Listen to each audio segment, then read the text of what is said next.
மணித்துளிகள் March 31, 2026 இன்றைய தியானத்திற்கான தலைப்பு நமது நோக்கம். தியான வசனம் 2 தீமோத்தேயு 1:5. அந்த விசுவாசம் முந்தி உன் பாட்டியாகிய லோவிசாலுக்குள்ளும் உன் தாயாகிய ஐனிகேயாளுக்குள்ளும் நிலைத்திருந்தது, அது உனக்குள்ளும் நிலைத்திருக்கிறது என்று நிச்சயித்திருக்கிறேன். ஹெரால்டுங்கிறவரு வயதானவர். அவர் எப்போதும் தான் பயனற்றவனாக நினைத்திருந்தாராம்.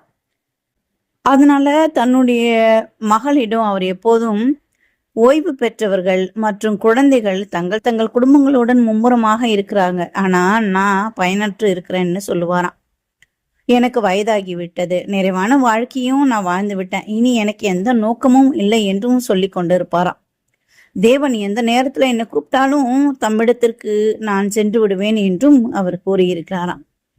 இருந்தாலும் ஒரு நாள் பக்கத்து வீட்டுக்காரரிடம் அவர் பேசிக்கொண்டிருக்கும் போது பக்கத்து வீட்டில் உள்ள இவரை போன்ற ஒருவர் தங்களுடைய குடும்பங்கள், அதாவது மகள் பேரப்பிள்ளைகளோடு வாழ்ந்து வந்தவர், சில பிரச்சனைகளால மன வருத்தத்தை இந்த ஹெரால்டினம் சொன்னாங்களாம். ஹெரால்டு அவங்களுக்காக ப்ரேயர் பண்ணி ஆண்டவருடைய வார்த்தையை சொன்னதுக்கு அப்புறம் அவருடைய வாழ்க்கை மாறி போச்சான். அதனால இந்த ஹெரால்டு தனக்கு தேவன் ஒரு நோக்கத்தை வைத்திருக்கிறாருன்னு அப்போதான் யோசித்தாராம். 2 தீமோத்தேயு 1:5 பவுலாறு கூறியது போல, அந்த விசுவாசம் முந்தி உன் பாட்டியாகிய லோபிசாலுக்குள்ள உன் தாயாகிய ஐனிகேயாளுக்குள்ளும் நிலைத்திருந்தது, அது உனக்குள்ளும் நிலைத்திருக்கிறது என்று நிச்சயித்திருக்கிறேன் என்று. அப்போஸ்தலனாகிய பவுல் இன்னொருவரின் வாழ்க்கையை மாற்றுவதற்கு தேவனால் பயன்படுத்தப்பட்ட 2 பெண்களை பற்றி குறிப்பிடுகிறார். பவுலின் இளம் சக ஊழியரான தீமோத்தேயு வாழ்க்கையில அவரது பாட்டி லோபிசால் மற்றும் தாயார் ஐனிகேயாள் ஆகியோர் மாயமற்ற விசுவாசத்தை கொண்டிருந்தனர் என காண்கிறாராம். ஒரு சாதாரண குடும்பத்தில் அன்றாட நிகழ்வுகள் மூலம் இளம் தீமோத்தேயு ஒரு மாயமற்ற விசுவாசத்தை அவரும் கற்றுக்கொண்டாராம்.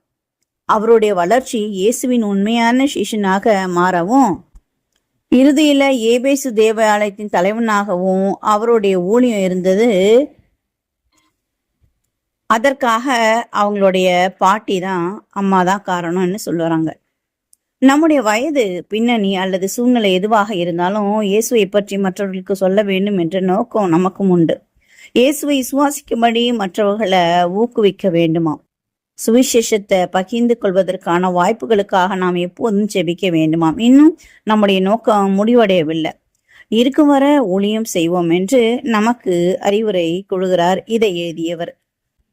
நிச்சயமாய் நாம் மரிக்கும் வரை மற்றவர்களுக்கு பயனுள்ளவராகவே இருக்க வேண்டும் என்றும் தேவன் விரும்புகிறார். தேவன் நாம் மகிமைப்படுவதாக. தேவன் நம்மை ஆசீர்வதிப்பார். அந்த நாள் உங்களுக்கு இனிய நாளாய் இருக்கட்டும்.